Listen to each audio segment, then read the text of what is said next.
How can a founder create an effective PR campaign when they're bootstrapped, time-strapped, and don't have any connections? Our guest has 15 years experience in PR, and she's ready to help you gain the media attention you need to soar. Oh my gosh, happy 2022, founders. Stay tuned for the Startup Life Live show. Let's glow.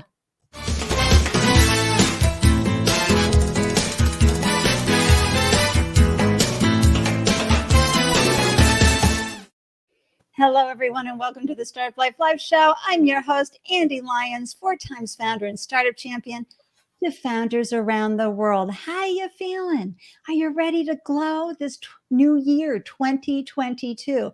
I can feel the hum of excitement and possibilities, right?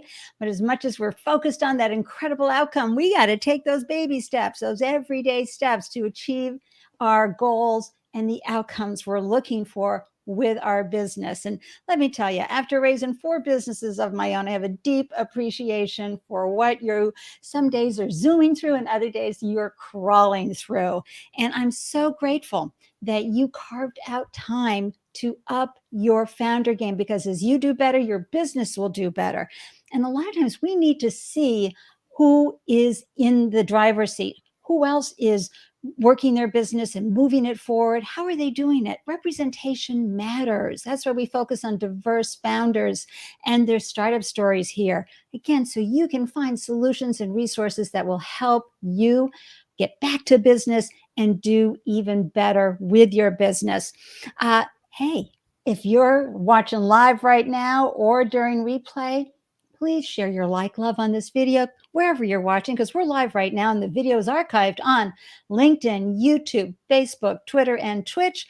So when you hit that like button right there, it goes out into your feed and more founders are helped by the conversation we're having today. And if you're tuning in on YouTube and you have not subscribed to my channel, I'd be so grateful for your subscribe love. And if you click that bell icon so you receive alerts whenever I go live, that really helps. Thank you so much, and promise you, it will always help your business. Now, how do you know when I'm posting a new show? I'm live on Tuesdays and Fridays. So here's what you need to do. You've got to join the Startup Life Live meetup group, folks. Hop on over there and I will let you know every time I post a new show, and you'll be able to RSVP and grab the gems you want and need from the founders who are in your industry or who you may be already following and wanting to learn from, or the experts who are ready to share amazing information. And if you prefer listening to the Startup Life Live show, oh my gosh, let me tell you, hop onto your favorite podcast platform and you can tune into the shows, or hop on over to my website. It's all good there. And if you resonate with the show's mission of amplifying diverse founder voices while serving first-time founders around the world, please reach out to me to learn more about how you can make a greater impact in the startup ecosystem through sponsoring the Startup Life Live show. All right, so I am beyond excited to introduce this phenomenal, this fab female founder to you. It's Alyson Campbell. Let me just sort of share her website here while I give you the scoop on everything that's amazing about Alyson. Hold on, I'm just going to add us to the stream. Here we go. Oh, there's Alyson. Yay. She'll be here in just a second. All right, so Alyson is, 2015, with 15 years in PR and marketing, serving a range of leading consumer brand clients like Mercedes-Benz, British Airways, Hewlett-Packard, and the Timberland Company. Alyson founded Heart and Soul PR. You're looking at the website right now, to provide opportunities for emerging brands to develop and grow their business. Alyson is going to up-level your PR game today to help you leverage media exposure and get your startup the brand recognition it needs. I'm so excited to welcome Alyson to the show. Woohoo, Alyson Campbell. Thank you, Ande. It's so great to be here. I love your energy. I'm so excited to join you. Well, I am so thrilled that you're here because, I think you reached out to me with someone for the show, and I was like, no, I want you on the show. I want you to come on here and share your deliciousness and everything that you know about this role that we have to play as founders, which is, everything else we're doing, Alyson. We also have to promote ourselves and leverage media to do so. So we're going to dive deep into that. I want to remind everybody that be sure to pop your questions in the comment section and let us know if you've got a particular inquiry that you've just been burning to get an answer to. We want to hear it. It really adds to the conversation. And those of you who have a launched business, amplify your startup, share your URL, your business name, your one-liner, and I'll put it right up here on the screen and let the whole world know about your business. You never know what can land there, folks. So take advantage of that opportunity. And again, for you wonderful viewers and podcast listeners, sure, hop in there and leave a comment, leave some thoughts, ping me. We're here if you have a burning question, even after the show. Where are you hailing from, Alyson? I am hailing from Los Angeles, California. So, it's like 15 degrees here where I am in Boston. So I'm just going to feel the love of where you're hailing from. And Alyson, viewers and listeners, I just have to tell you, before we begin, I want Alyson to share how she landed 2 singing gigs at Carnegie Hall. I mean, seriously, Alyson, these are some of these hidden gems we find out about our founders when we're interviewing them.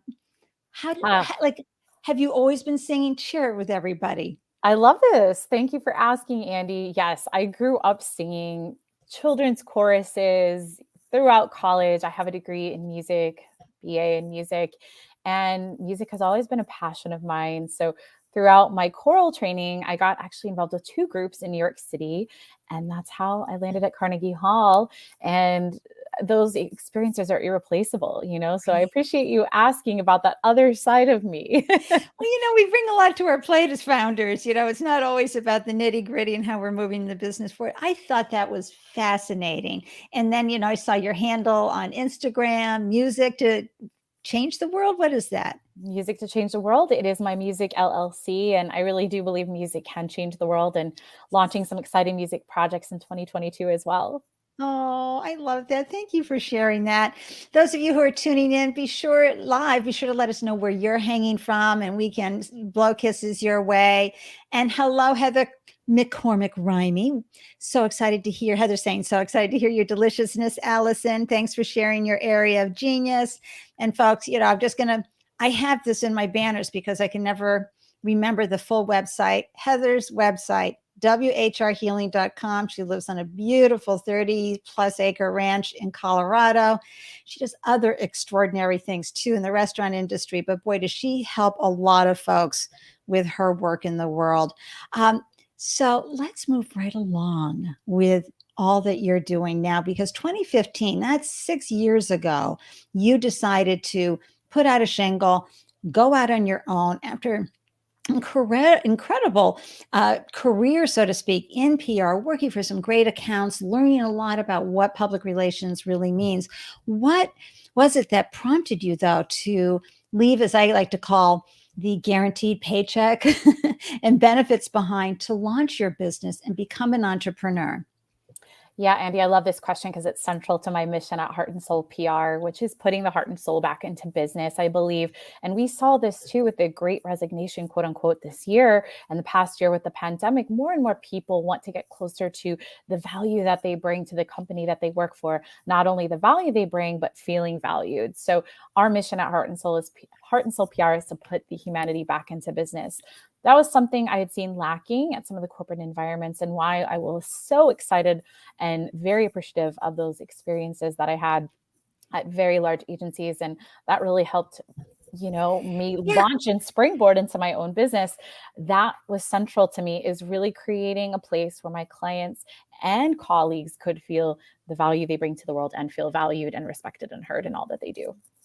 Okay. But, a lot of people talk about this, as it's something they'd kind of like to do. I'd like to see more humanity in business. I'd like to see conscious capitalism versus the capitalistic greed that we so often see, and illegal as well and how they treat people. What prompted you to say, no, I mean this. I mean, I really want to bring the humanity. I want the conversation. I want the way we amplify and boost corporations, businesses, startups, etc. I want it to be more filled with humanity and the right language. Talk about that.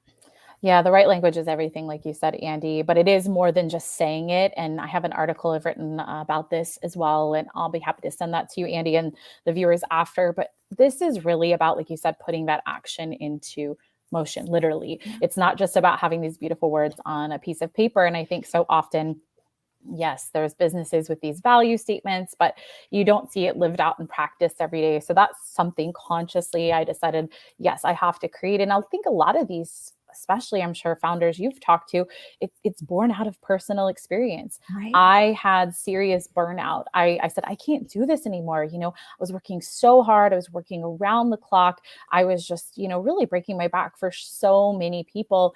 And then at the end of the day, you know, just kind of like, oh, well, good luck to you, you know, and I'm not trying to say it's all negative because I learned so much from so many opportunities that I've had. And that was the catapulting springboard that allowed me to launch my own business. But I think it's those everyday actions. So, Right. you know, we practice with our team, you know, what do you want to do? Yes, this is the scope of work for our brand and our client, but what drives you? What lights you up? What makes you want to get up and come to work and do that work, you know? So we spend a lot of time, you know, mentoring is a huge part of my company and our business. Right. And then with our clients, you know, so that's just on the team side, but our clients, we really want to make sure, you know, that beyond, yes, okay, we get along on a phone call, but that their mission and they're really practicing that and living that out every day. And they are also dedicated to bringing those human values to what they're doing in their business. I just like, hold on. I'm just having an Andy-licious moment. So let me just put. Here's why. It's not enough for you, founder, to have a North Star. I mean, you need your North Star. Clearly, Alyson is so passionate, so committed to her level of media and public relations and how she's going to bring it and how she's going to help folks. But now she's also bringing that to her team members. What's lighting you up? How can we help you bring more of who you are and who you be to the company, but to the world, and help you feel more fully expressed as a team member? Okay. I just have that moment there. Thank you for being so wonderful for that. And hey, hi, Alyssa. How you doing? Alyssa's from LA, and she's wondering if Alyson knows the people at Urban Voices Project in LA. I don't, but I'd love to learn more. Okay, Alyssa, you connect with Alyson and help her. Alyssa's just so plugged in to SoCal as we know it.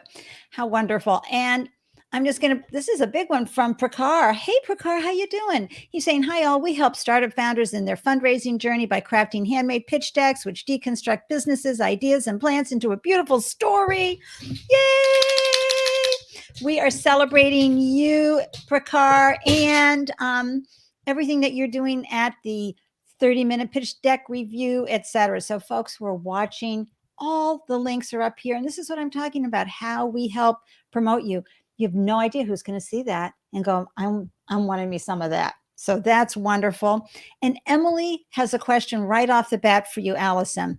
She's starting my pre-launch funnel for 22. So much to do. Top 3 action items to complete for product, service, pre-launch. This is great. Thanks, Andy and Alyson. P.S. Nurture Talk is me, and we will be launching our one-of-a-kind maternal, nutritional, and baby feeding app in 2022. Come along with us and find out. Emily, I'm so excited. Emily's from my neck of the woods. Congratulations on everything you're doing with Nurture Talk. Folks, hop on there. You know, birthing babies is not easy, okay? And as many parents know, and we're never ready, okay? So Emily and the folks at Nurture Talk really, really help moms and dads make it an easier experience.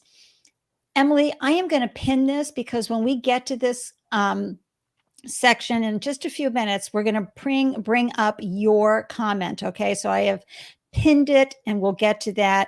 I'm just going to take another few minutes to say hi to folks. Ogie, I saw your New Year's celebration. Congratulations, your black sneaker. It's just so amazing what you're doing. So happy to see you.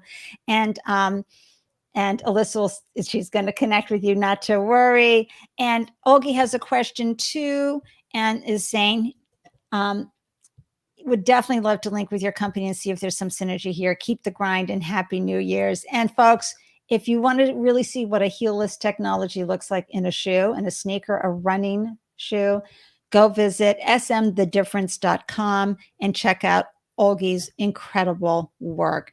Whew. All right. Back to the big news here. So I just want to ask a few founder questions that are so important. Every single show, everybody, this is one of the things that I always focus on, because this is why so many startups fail. They don't prove their value proposition. So I'm going to have Alyson take us through her launch and what it was like, Alyson, from when you launched your business and how you found your product fit. How did you find your customers? Why did you go with smaller entities with a strong background in Fortune 500 companies? What was that like? How did you figure that out? Well, the founder journey, as we know, Ande, and everyone listening, is a roller coaster. And if I had the perfect formula, I would be, off on a yacht somewhere. No, I'm kidding. But, it does take so much. And I think there's a lot of learning in the beginning. And so I encourage founders to keep learning, keep moving forward. And, that second year in business, third year really is when I say you're really going to hit it. That first year is really identifying, I think, to your point, Ande, that target market. So who are you going after? To your point, I was focused on more emerging brands when I began. I was not looking to compete with larger agency brands because I couldn't. I was a solopreneur. I had not built a team yet around me. I knew I had the hard skills that would be needed, in particular in media relations, which is a big part of our business, getting press for our clients. So it was a way for me to bring value to smaller brands that didn't have the, most extravagant budgets in the world, but would be able to put them on the map in a way that would make a meaningful difference to their brand. So that was something important for me starting out, is knowing that is my target audience. Number one, these are the people I'm going to focus on. And knowing my background in consumer lifestyle, I really wanted to do work in health and wellness, fashion and beauty. So those are the key areas I sought after as well. And so I think when you're really defining who your target is, not only the size of the client maybe you're looking for, what their lifestyle is like, who are the people you want to approach? I'm really excited to get into Emily's question as well, because there's so much that can be on that to-do list. So we have to really take those first few priorities and get really clear on our audience and who we're targeting and what their lifestyle is, Ande. I love that. Thank you for sharing that information. And when you first launched, folks, everybody seems to think that it's like, boom, you launch, boom, 3 years later, you exit. No. The reality is you launch and your customers teach you a lot. What did your customers teach you after you started to find your sea legs, after you started getting some information back that helped inform you on how you may want to move forward in your business? Yeah, I love this question, Ande. I think there's a lot that, we can unpack with that, but the high level answer to that is what they taught me is that maybe it's not everything all at once. So in public relations, there's a lot of different areas that I think is important to know, from brand awareness, even creating a strategy before you're hitting press. Is your product viable? Do you have enough stock in your warehouse? If you have a product, are you able to get that out to the market in a timely fashion? What is your availability to do, press interviews? Believe it or not, that can be a big part of it, right? And there's a lot of kind of make or break areas. So I think really getting realistic with my clients. What is really going to serve you here and now in the next 3 months, in the next 6 months? And that was something we learned to really hone in on. Finding those key priorities and business areas that are going to most move the needle, and then take it one step at a time. And do you help your customers, your clients, get media prepared? So often founders are not ready with those sound bites. And I mean, if anybody saw the movie Don't Look Up, Leo DiCaprio's character was definitely not media prepared. Is that you? Do you help folks with that as well? Yeah, that's a big part of what we do. To your point, Ande, you've got to be ready. Even our conversation today, right? How do you have a conversation where you are prepared? You have your talking points and your messaging is consistent. So there's a lot of that upfront work. We call it the foundational building phase before we even get into that exciting time where you start to see press and your name out there in the world. And I have just two more questions before we get into the nuts and bolts of simple ways to get PR for startup founders. And that is, as you started, again, a year into, how were you acquiring customers? Because folks, raising capital, all those things are wonderful, but traction is everything. That's what's going to keep you profitable and sustainable. How did you use your connections? Did you follow certain rags, blogs to find out who's out there and maybe you could appeal to them? Did you do inbound marketing? Yeah. So, I mean, I totally bootstrapped everything. Just for the record, Ande, I did not have startup capital. I had a lot of skin in the game because I did take out a business loan to go into the business. And it was all or nothing at that point. And I think there was a different fire that came with that. So it was a mix. I definitely did a ton of networking, got involved with organizations and membership communities in those areas. So Cosmetic Executive Women would be an example. Say if you're in the beauty industry, just started posting. That's actually how I got my first client. I did not have that client referred. I had posted a thread to answer a question. And then that person came to me and said, hey, I have a skincare brand I'd love to launch with you. And that was 2 months out of the gate. But it doesn't always happen that way. But I also did things in the pre-pandemic world, like hitting trade show floors, networking. And I want to talk a little bit here really quickly, Ande, about the long game, because I think that's really important for founders to understand, especially in my business. It's not going to necessarily hit tomorrow, but it is the seed that you plant today that's going to lead into that business later. So, one client that I had met, on a trade show floor, and we hit it off and just kind of talked about his business. I got to see his product in the real world and spend some time. It took them a really long time to decide they wanted to work together. It wasn't a lack of trust. It was just, we've never done this before. What do we do? It's such a new area. So there's a lot of education too that goes into my business, and I'm sure a lot of your founders' businesses, and really, to your point, the value proposition to someone looking for your services and really understanding what that means for them. And, then they've got to get comfortable with making that investment. So, know that everything isn't an overnight, nor should it be an overnight success. You kind of want to run away if it's too good to be true. That's right. And it goes back to something that we've known forever from radio advertising, right? How many times do people have to hear before they think about buying? They may have heard you or felt you or seen you or something 8 times when they thought, oh, who's this person, right? And so that long game advice is absolutely wonderful. Thank you so much for that.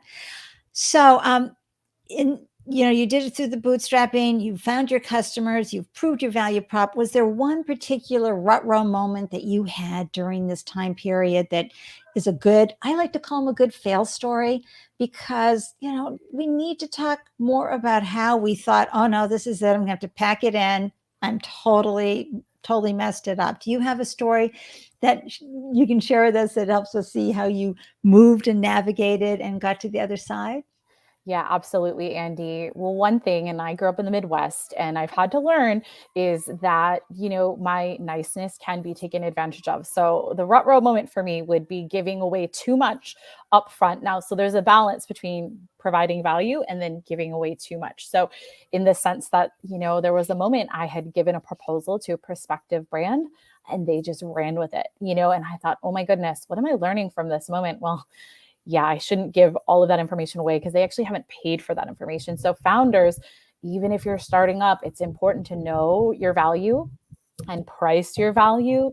And even if it's hard to say, I'm sorry, I can't do that until you sign a contract, it's really important to do that. Now we require 1 full month of our program retainer upfront, Ande, and that's to hold our work schedules and to reserve them and to be able to do the work. And that's just a hard and fast. And it's hard when I bet it was hard when you first implemented that, right? Yes. But boy, that's how you stay profitable and sustainable. And if people have to walk away, they have to walk away. And as you learned from that, you were able to understand how to bring in folks that understood, yes, the value is here. We can do this. All right, we're going to dive into all the ways that, simple ways that folks can use PR, right, to grow their business and get the attention and credibility and brand awareness that your startup absolutely deserves. So I'm going to come right back to Emily's question. All right. And it's, again, starting my pre-launch funnel for 2022. Ooh, this is a founder who's preparing. She's got her strategy. We love that.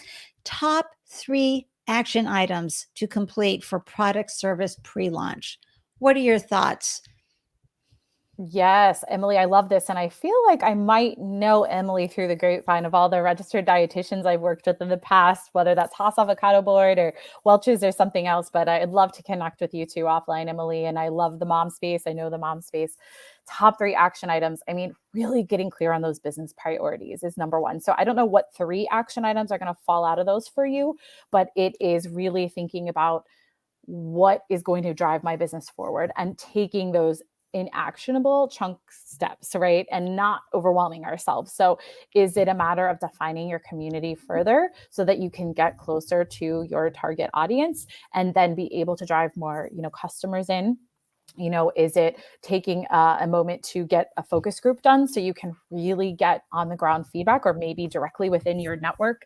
Those are really important things for that background, so you know what that need is and you're serving that. And maybe you've already done that, which is great. But I think that 90-day action plan is something that no matter where you are in the phase, I would definitely put together. And there's many ways, as you probably know, to map this out. But I love, study Excel sheet. What am I going to do? Month 1, what are the things that I know I'm going to need to do?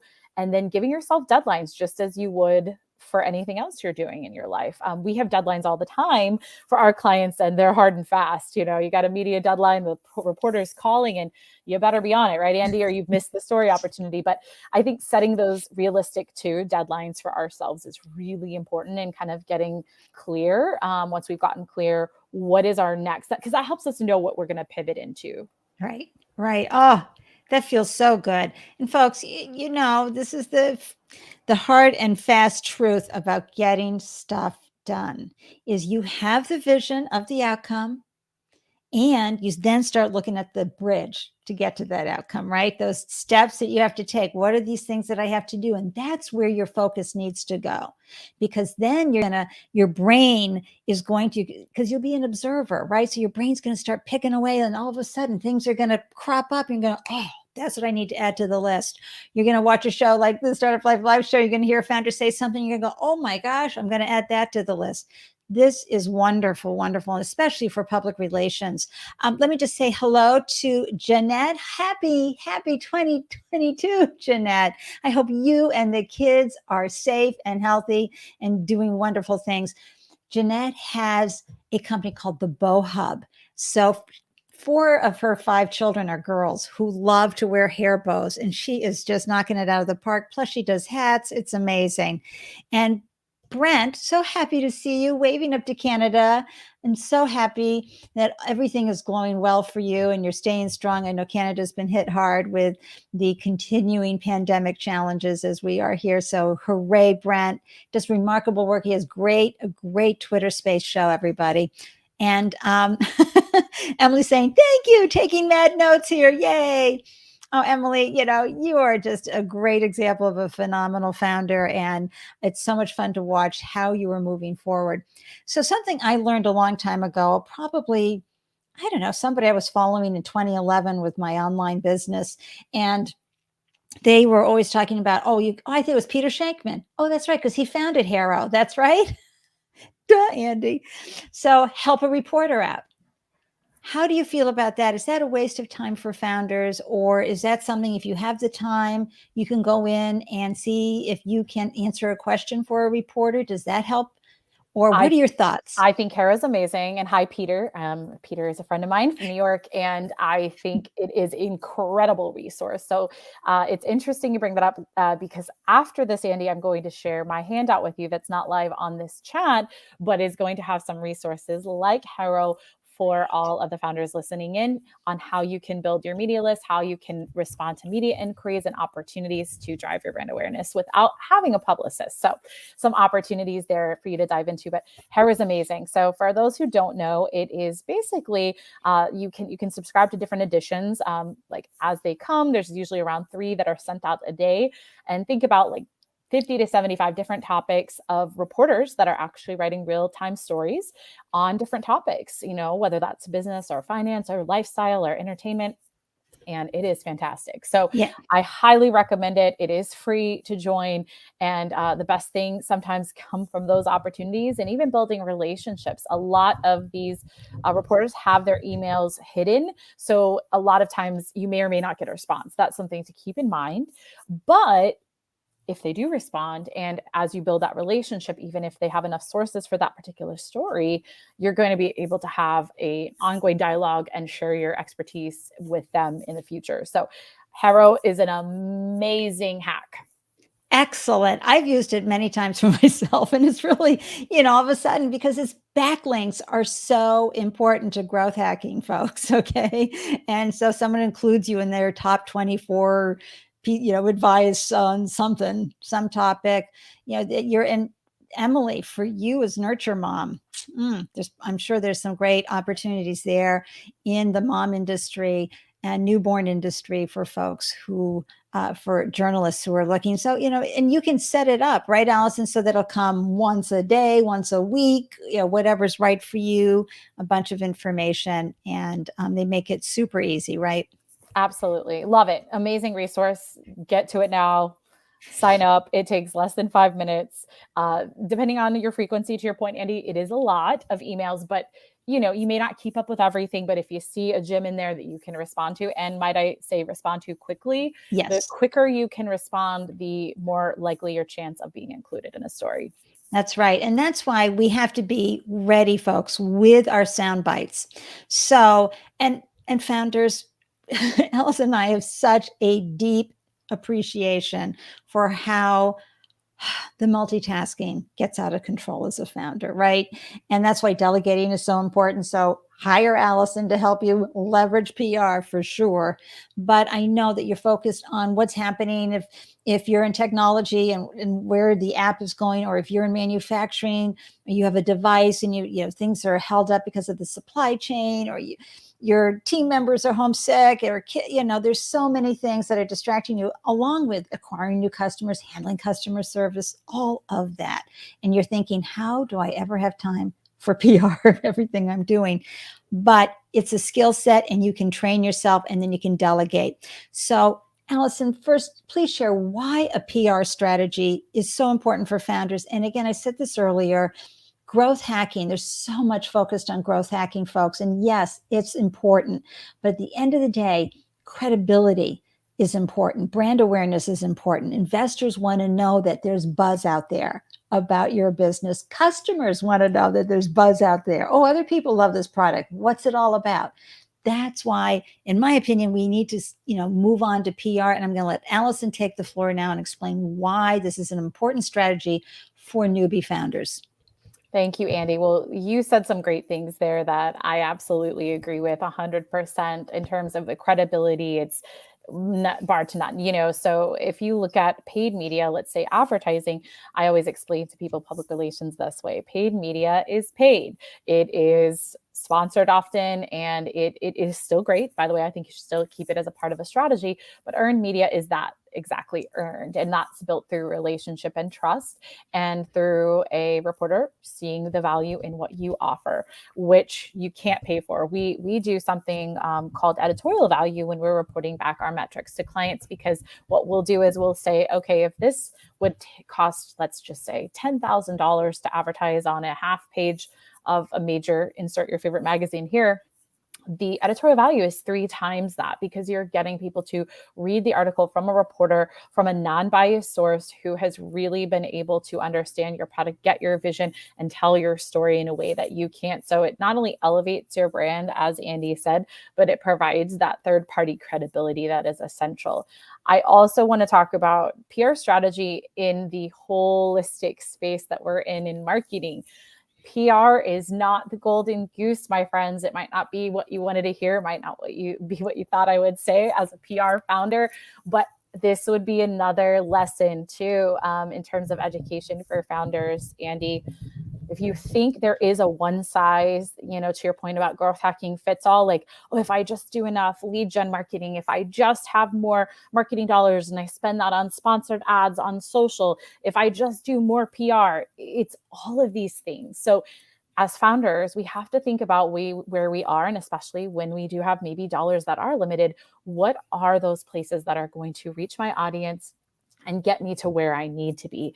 And PR is a part of this whole system. So I encourage founders to ensure you have an entire marketing funnel set up so that, let's say you are selling a product or service. Do you have someone? Is it yourself or is it a team that can respond to those inquiries coming in? Because guess what? It doesn't matter that you got 50,000 people reading your article, but if no one's responding to that request or service, it's going to be falling flat. So all of this has to go into the entirety of your funnel. So I encourage you to think, we talked about the long game, but as well the entire marketing funnel, and then where PR sits, which is at the top there at that brand awareness, Ande.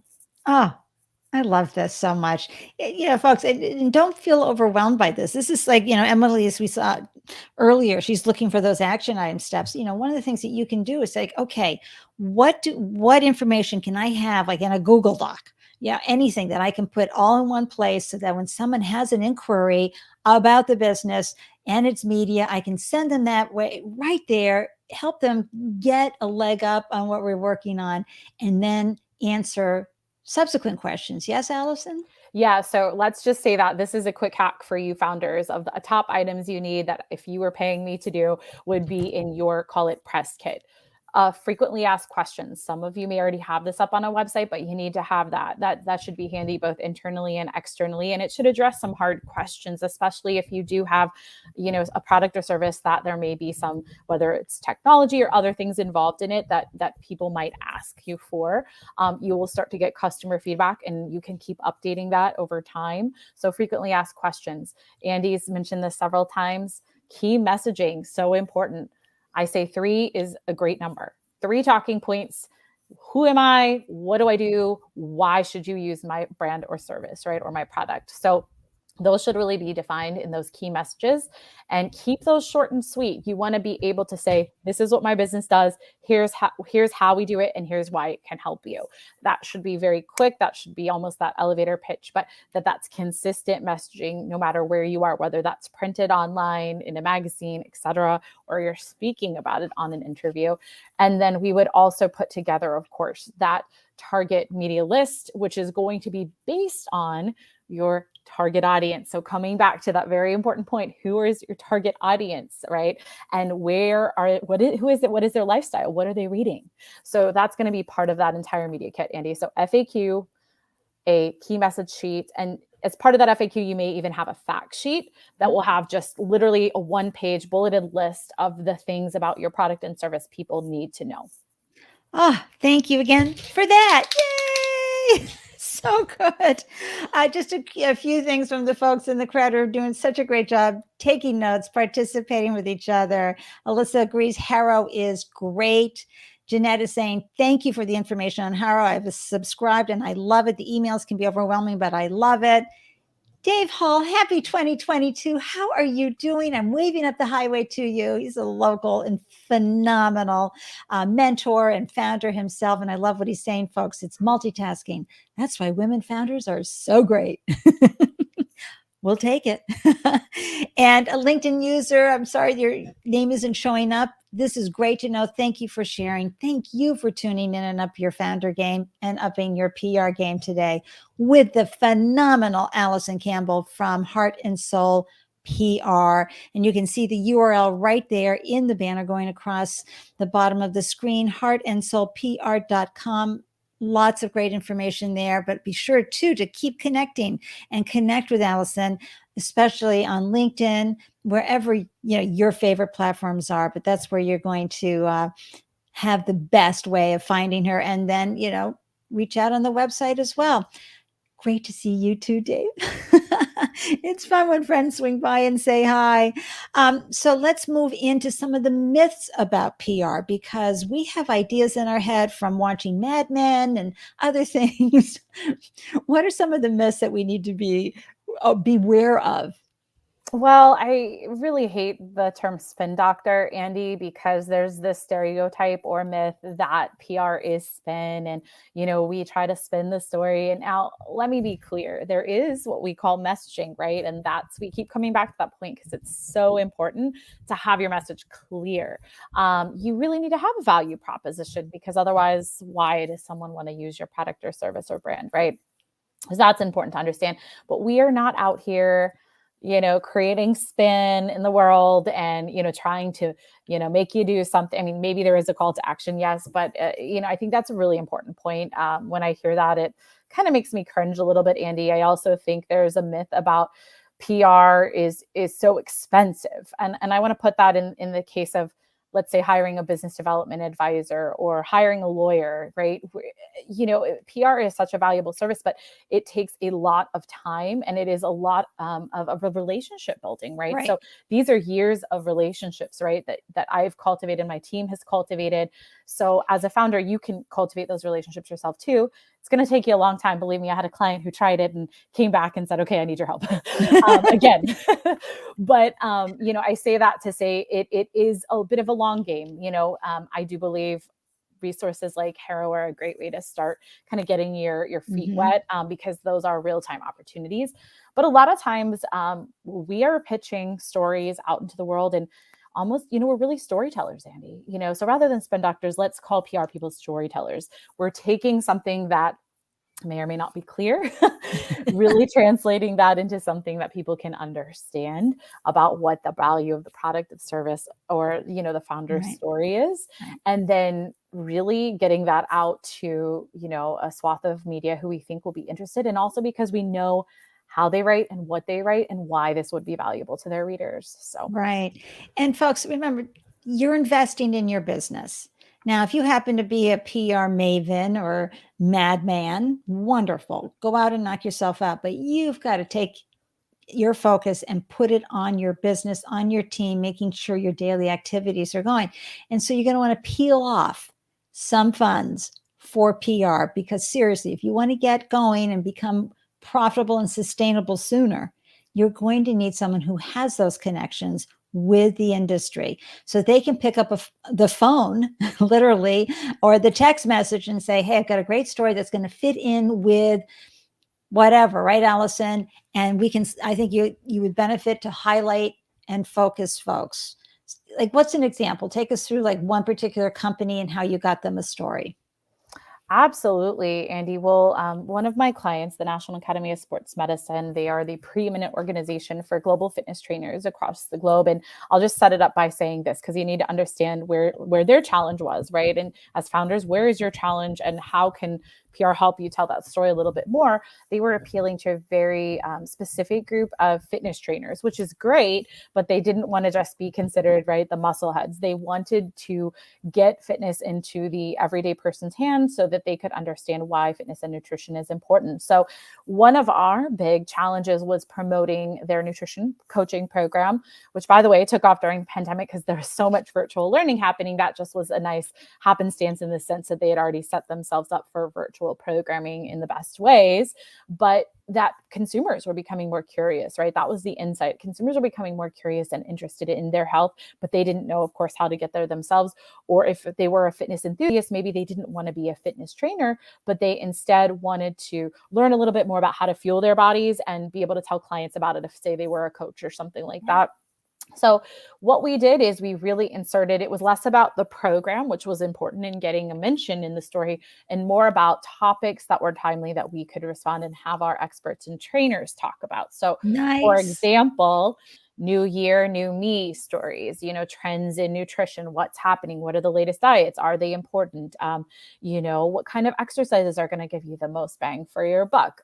Really timely trend topics. And we got to a cadence, I'll call it, where reporters are coming to us because we had built those relationships and say, I have a story on, this just happened today with a contact of mine, stair climbers.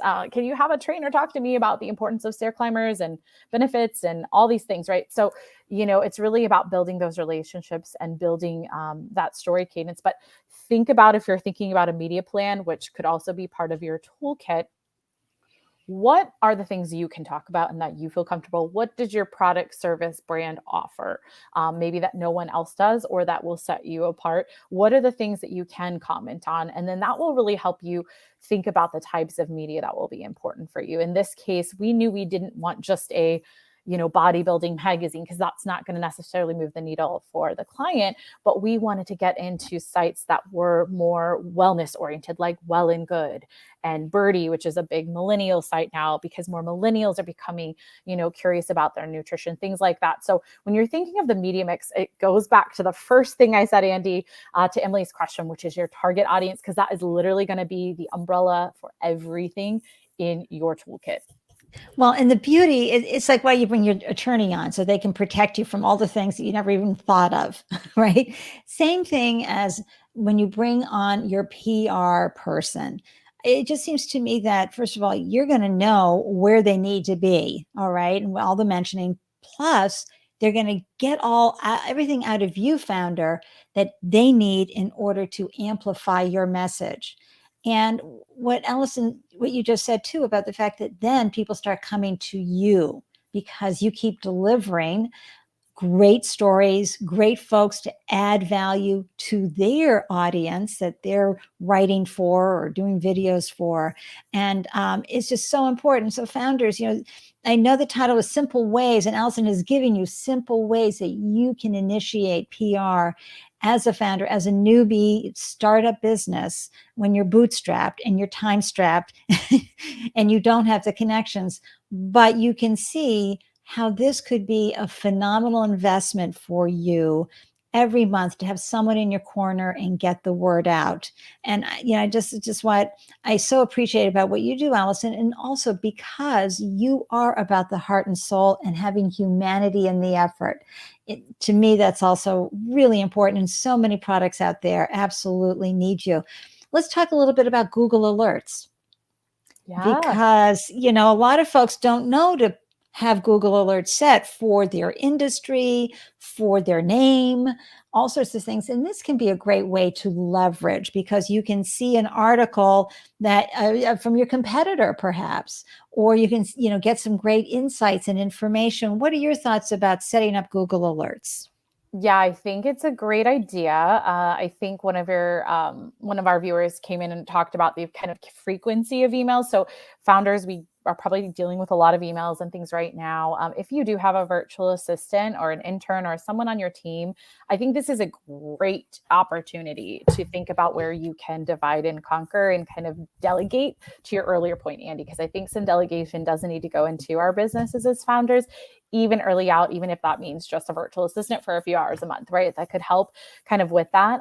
Google News Alerts you can set up for any topic, and it will give you an email to say, here's some related stories.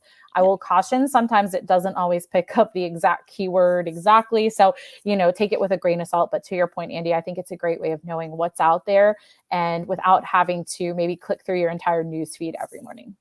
And I have a great video on how to do Google Alerts. Set them up for yourself. So go to my YouTube channel under Andelicious Advice, and you'll find it sitting right there for you. I get approached by a lot of PR agents and, promoting a business owner because they're doing their job. They're trying to get more visibility for this founder, for their work in the world, getting it out there. What about podcasts? What about live stream opportunities like this?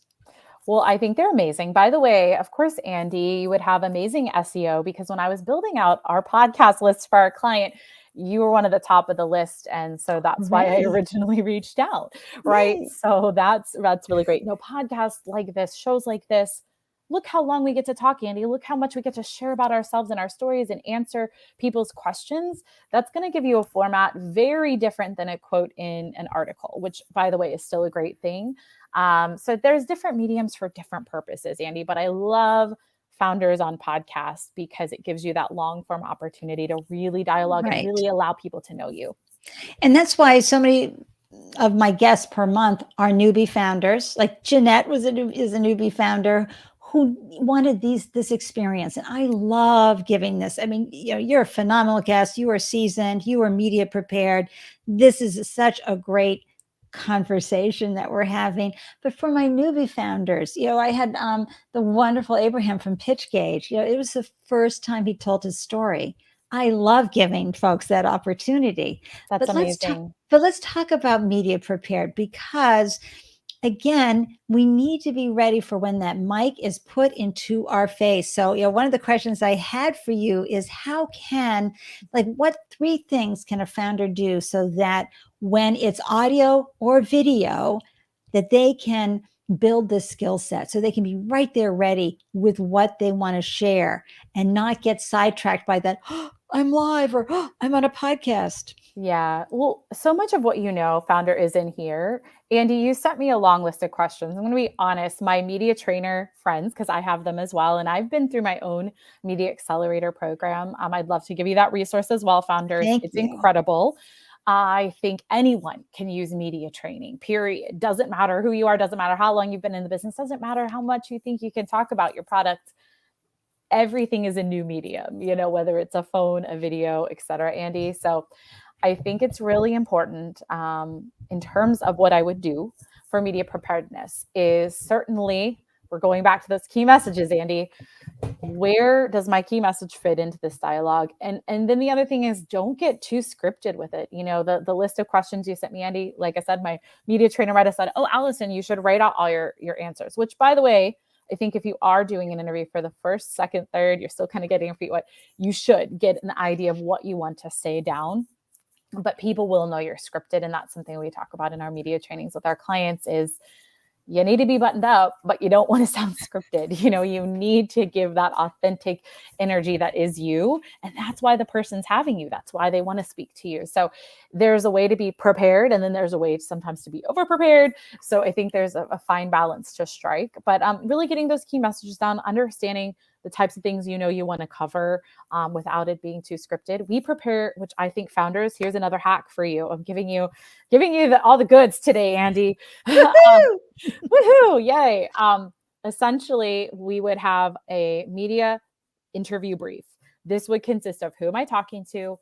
When is this happening? What about the outlet do I need to know? What are some questions? Andy, by the way, is one of the most prepared people I've ever worked with and gives me a great list of questions. Thank you. But not all interviews are like that. And guess what? They may or may not give you questions in advance. They may just say, we want to speak about the topic of, and this happened for a client yesterday, COVID-19 and how it's impacting the fitness industry. Okay, that's it. Reporter's on, producer wants to talk to you, go for it. So beefing up on some industry stats, depending on what your interview is, obviously doing your homework, making sure you understand your landscape, which most of you will if you're speaking about something directly in your wheelhouse. But putting together a media interview brief for yourself, I think, is a great way, Andy, for founders to get comfortable, because once they're comfortable, it's then just going to let the conversation flow.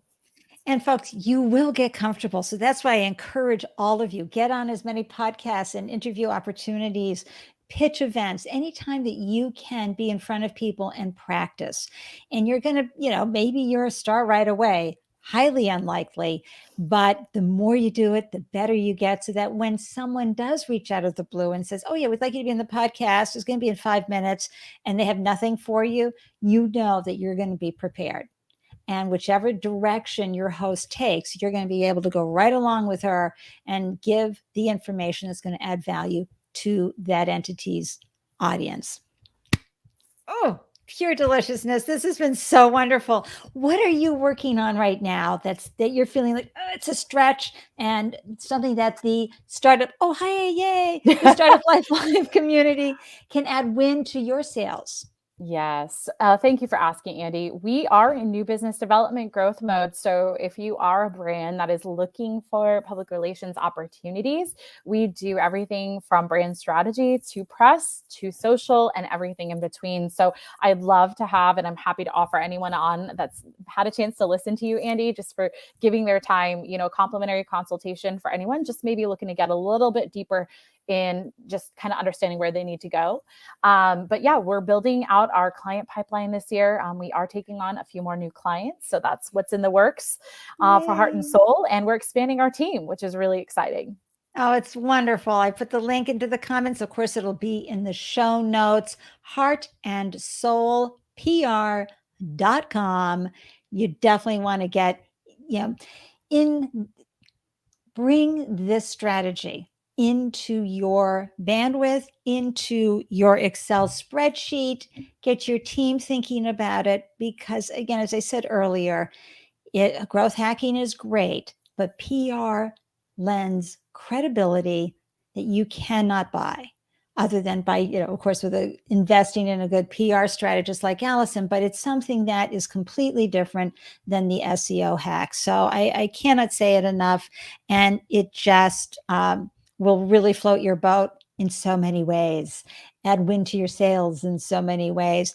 And Jeanette is saying, I just connected with you on LinkedIn, Alyson. You are awesome. Yay. Thank you, Jeanette. Yay. I'm excited. I'd love to connect with everyone that commented too, Ande, like I said. So please connect with me on LinkedIn, and I'm more than happy to have a complimentary call and just get to know you and what you're all about. That's wonderful. I hope my podcast viewers, listeners, you take Alyson up on that. And you replay viewers, take Alyson up on that. Okay. And Dave Hall, I just want to grab his quick comment here. Google Alerts are amazing, especially for industry news around your product and service. We learn a lot from our Google Alerts. This is so important, Alyson. I mean, you've been at this since 2015. And the founder journey, as you started off the show saying, is a roller coaster ride. And we learn so much and we build skill sets along the way, including the mindset hacks that help us come out of the depths of despair and continue putting one foot in front of the other. What has worked for you over the years that's really helped you when you were feeling so inadequate, so just terrible about your ability to lead and build a business? What helped you go, oh, nope, I'm going to shift out of that? I think having an amazing community around you, Ande, you provide such amazing value to your community. Everybody's coming on and you know them personally and you've gotten to know their journeys and you care about them. And I think that's awesome. So having that group around you, whoever that is, those friends, maybe those family members, sometimes it's not, but my parents have always been huge supporters of me. Friends, other folks that may know more than you, I think is really great in your network, especially when you're starting out. If you can get in to some groups and ask those questions, I think that's really helpful, and share those highs and lows. I highly recommend, those mastermind groups. I got in one post-pandemic and it's been incredible. And I was able to share with them I was going to be on, with you today, Ande, and they're all so excited. And, being able to share those lows, like you said, and those highs and have people say, it's okay, keep going, I think is huge, especially in the founder journey when you're just starting out by yourself. So whether that's a Zoom call with a friend or someone in your community that can just kind of pull you up and say, you got this, keep going, is really important. I think as well, setting rituals for yourself, Ande, whether that's mindful meditation. And by the way, it could be 2 minutes a day. It really doesn't have to be this long, drawn out thing. But taking a moment, I think, before you even start the day to express your gratitude, that really helps me. And of course, there's some amazing books out there. And I try to even read more and more and more as I can as I grow. But learning and where were other founders, in their shoes, asking questions, I think, getting connected and getting into these communities like you have, Ande, is critical. It absolutely is, especially the peer group, because they're the ones who understand what you're going through. So I love that advice. And folks, seriously, you can set the timer for 2 minutes on your Alexa and just take a moment to get centered and get focused. Visualize, you're having taken those baby steps to move yourself forward, whatever it is that you need to just sort of feel that success from. Thank you for that wonderful advice. It's so good, especially the one where you said having people there to help you through and help you navigate those lows and those highs, to cheer you through those as well. And also, my other question is, how has entrepreneurship served you? You talked about these wonderful ways that you kept your mindset and flowing through, but the journey itself, how has it added to who you are, both professionally and personally? Oh, wow. This is such a great question, Ande. I mean, it has added so much. You get to know so much about yourself as a founder. The highs, the lows, the good, the bad, the ugly, the tears, the happiness, the, growth. I think the founder's journey isn't for everyone. I think you have to want it. You have to want certain things for yourself that maybe you weren't being fulfilled in other ways in your life, to keep you waking up every day and want to go after it, even when it feels really crappy. So I think that's the real talk, Ande. But it has definitely taught me so much about myself, and I'm still learning every day. Right. I am still learning. That's right. And I'm going to just say right now, stitch that on a pillow, folks.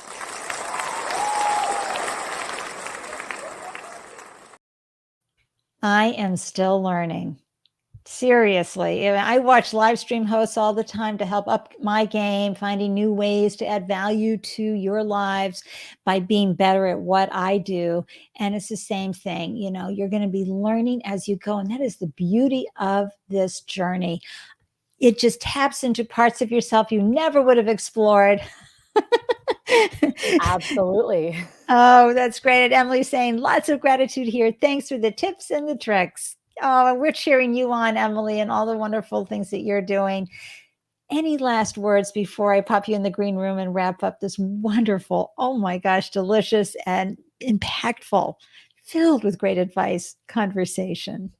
Well, just a big thank you, Ande, for, reaching back out and being responsive and saying you wanted to have me means so much. And being able to share what I do to add value, that was something we both talked about before we got on here, because that's why we're here. We want to help. And that's something that I still remain passionate about. So, that's a North Star for me, where I can help and grow and learn and help others do the same thing. And I would just leave people by saying, know that as a founder, there are, like you said, Ande, going to be the tough times. We do not all have it together, but with that supportive community around us, with opportunities like Ande's giving founders to not only have a voice, but learn how you can up your game, is incredible. Keep being willing to learn, to grow, to make mistakes, to know you don't have it all figured out. Yay. And it's okay that you don't have it all figured out. Woohoo. Oh, those are wonderful parting inspirational words. Thank you for those. And thank you so much, Alyson, for joining me and for this incredible conversation. I'm so grateful for you. Grateful for you. Thank you, Ande. All right, I'm going to pop you in and do my final comments. Oh my gosh, you guys, this is so amazing. We have learned a tremendous amount from our guest today, Alyson, and we're here to continue to add value. So don't hesitate for 1 second to come join us, add questions, keep the conversation going. And remember that, we're here to help each other grow. I really see the Startup Life Live show as a bridge because, again, you can see yourself crossing the finish line. Yay. But you're never going to get there if you're not taking these tiny steps along the way. And we're here to help you take those tiny steps along the way and meet those goals that will get you to your desired outcome. So let me tell you who's coming on next on the Startup Life Live show. It is the amazing Charlie Fang. Let me just read you a little bit about Charlie because you're going to be blown away. He is an operator, investor, mentor, and Clearco's co-founder. Now, Clearco is an international fintech startup providing a suite of performance financing products and services tailor-made for founders in all stages of their journey. To date, Clearco has invested $2+ billion into 5,000+ companies.